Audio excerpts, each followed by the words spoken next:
I heard some people in the tabletop role-playing game hobby say that the new Critical Role that was coming out was probably going to use Daggerheart. And I chuckled when I heard that because I'm thinking, do you know how much WotC or Hasbro has invested into all this? Do you know there's still partnerships and money there? Do you think you still get investment if you don't do something for the investment? Do you think people still keep playing ball with you if you don't play ball? Why wasn't there more drama when, people left from WotC to go over and work with Mercer and his team? Why weren't the companies blowing up? And look at all the people that are coming in. You can dig into their history. They're related to things where Hasbro has invested into that. So what? They're all going to abandon that investment and go to Daggerheart? I want you to think how powerful Critical Role is in influencing a lot of people in the tabletop role-playing game hobby when it comes to the games or game that they're going to play.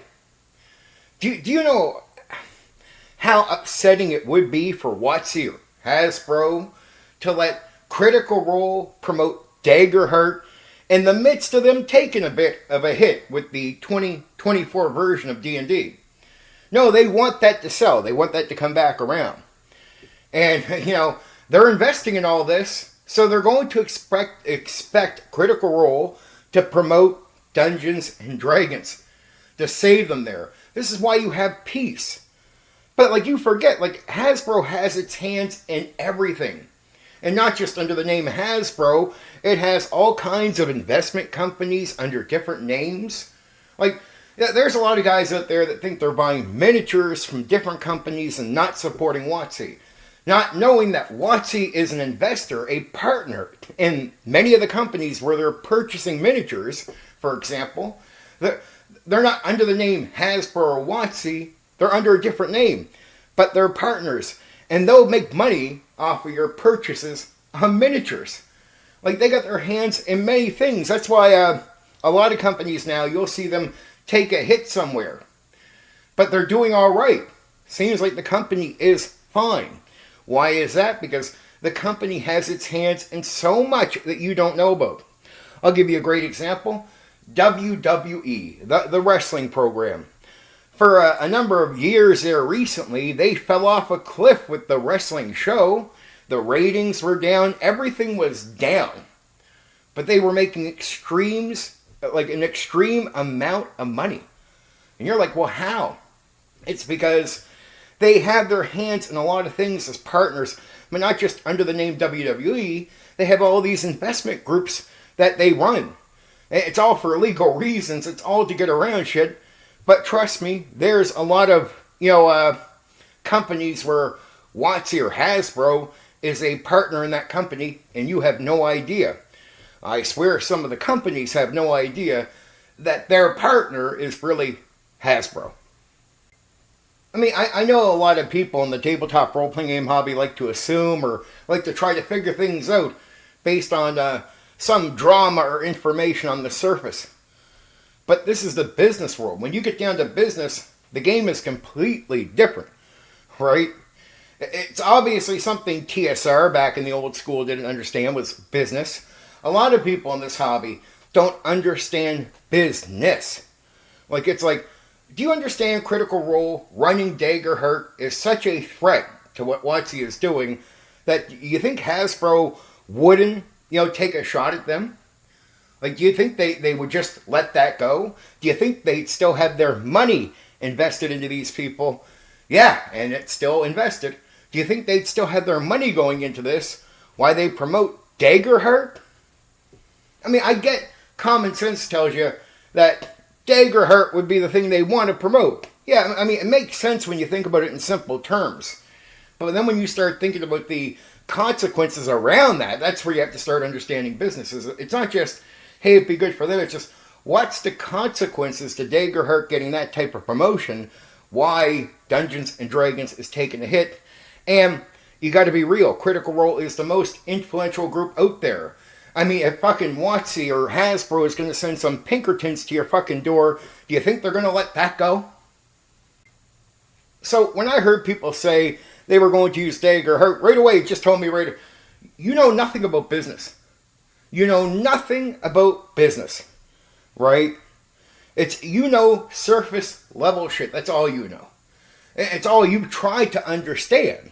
Because all you had to do was think about the situation and what's happening. All right, you know there's money invested in there. Did they pull it back? Well, no, there's no reports of that. So the money is still going into it. And there was peace when these major players went from WotC over to there. I mean, peace doesn't just come unless there are some backdoor agreements that we don't know about, but that should be obvious. And is it good for business for Mercer to not want to work with WotC in the future, his team? I mean, it's so obvious that the only way you're going to keep that relation is if you don't screw them by promoting Daggerheart with Critical Role, the most influential program in the fucking hobby. In this situation, Daggerheart still does well. I mean, remember, it's going to be still Matt Mercer and all of them still promoting themselves, and under that, they know they're going to sell more Daggerheart games. They're going to get rid of more of that material. That's no problem, even without running the game. Even without running the game on Critical Role, just keeping their fame up. Keeping in people's minds. They will keep selling their game even while they run Dungeons and Dragons. It's fucking genius. You promote yourself, you keep selling your game, you run D&D, you keep a good partnership there, you keep investment, you keep everything. I mean, so when you stop and think about this, Dungeons and Dragons should be the obvious choice of Critical Role. Right? That's what I said. I said, they're going to play fucking D&D. And that's the obvious choice. And I said that long before they were starting the new Critical Role, long before they announced they were using D&D. I knew it right away because, well, I understand business. And there's going to be a bunch of warped theories out there that don't use common sense, that don't understand business, that don't dig down and get this stuff. It's actually quite easy. You just have to understand a few things, and once you do, it just opens the door to, wisdom and understanding about what you're seeing. It's like, be patient, think about consequences, think about what an action means, right? And then when you look at it, you realize at the end of the day, running Dungeons and Dragons is the best move.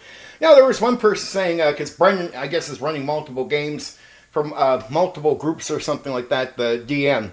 And there was a bunch of people that are in that world that are new to D&D going, man, he's built different, he's special, it's not like people like him. And I'm like, I'm a public game master that has been doing this for over 30 years.